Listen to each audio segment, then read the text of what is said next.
It's two models from Diecast Masters, 85553 and 85554. And the boxes contain two versions of the Caterpillar D6. As is usual for Diecast Masters, both models are very well packaged and they come in outer shipping cartons. And when we get the shipping carton open, we can see there's a nylon bag inside. And the nylon bag protects the tin that's inside. The tin that's inside the bag is nice. Actually, it's very nice.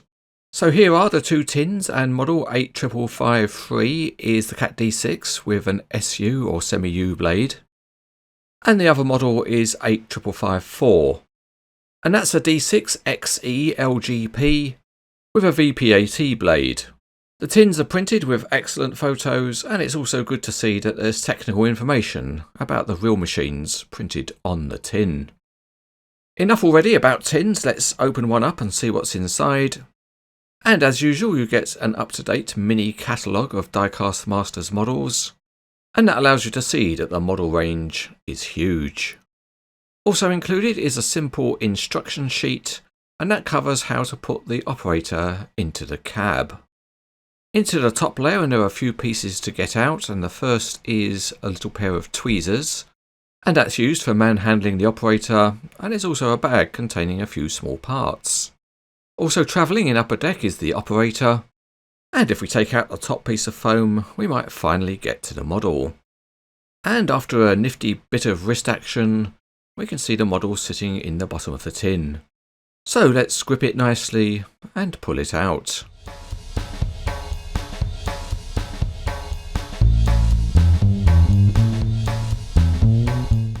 We start with some unusual assembly, and that's because the ripper on the SU blade version has separate teeth, and they all get separately pinned into position. So that's quite unusual in a model like this. There's also a pin to insert on the VPAT version, and that's an easier and more straightforward pin to insert, and it goes into the towing hitch at the back. We're also going to install the operators in the cabs. So starting with the SU version, we can peel off the roof, and then we can simply drop the operator into his seat. Now you can use the provided tweezers for this, but I prefer just to crush his head between my fingers. And that's because sometimes you have to let people know who's boss. The roof gets replaced, and then we repeat the process on the VPAT version.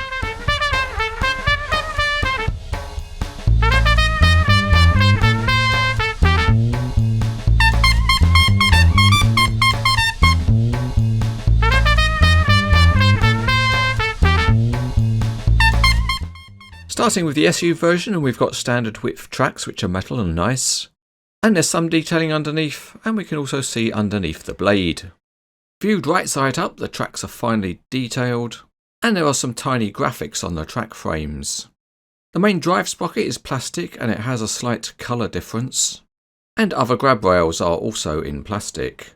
Moving to the back, and the ripper assembly has some soft hydraulic hoses, and it's nice that all the connection rivets are painted. The separate ripper teeth look good in their shanks. One thing to note on these models is the new Cat logo. Inside the cab, the operator wears his usual coloured clothing, and outside the protection structure is soft plastic. There are more soft handrails above the engine, and the grille detailing is formed by graphics. At the front there's a Cat logo, and there are more hoses and lights.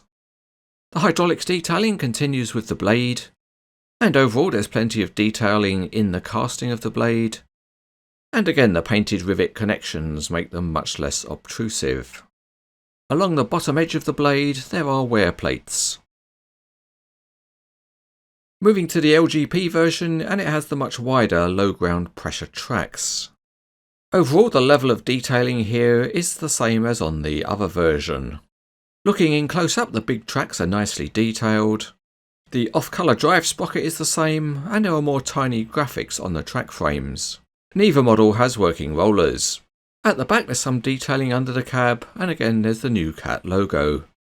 The operator and the cab are the same as on the SU version, and that includes having a plastic roof, and the detailing has the same graphics and some highlighted spots as well. Other add-ons to the engine compartment are plastic. The blade on this version of the model also has some hydraulics detailing with hoses, and again there's wear plate detailing along the bottom of the blade.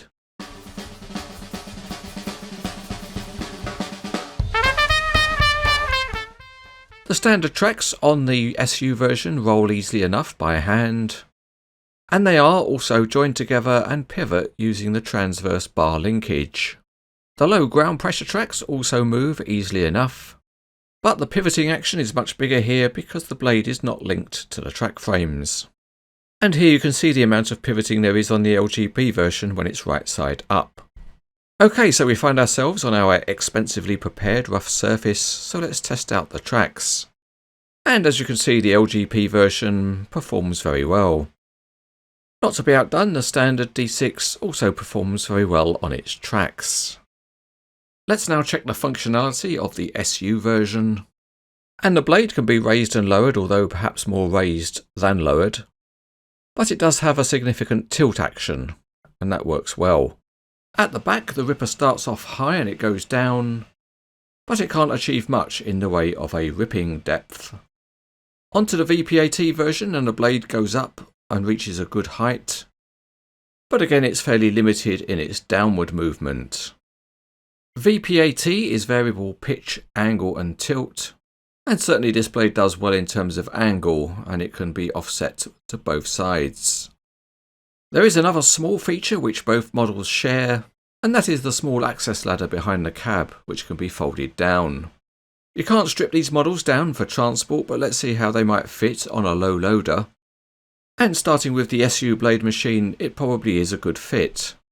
The overall width of the machine is not too much, so it looks quite good on this low loader. The LGP version is perhaps a little bit different, and that wide blade really needs to be able to be taken off. Of course, if you've got both models, you can simulate pushing wars on your desk, but if people see you doing this, you might get some funny looks.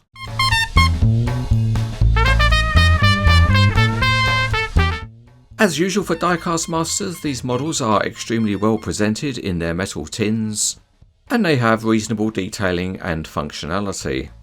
There is plastic used in a number of places where metal would have been nicer, but overall these are nice looking Caterpillar models, and there's enough overall for them to be considered very good.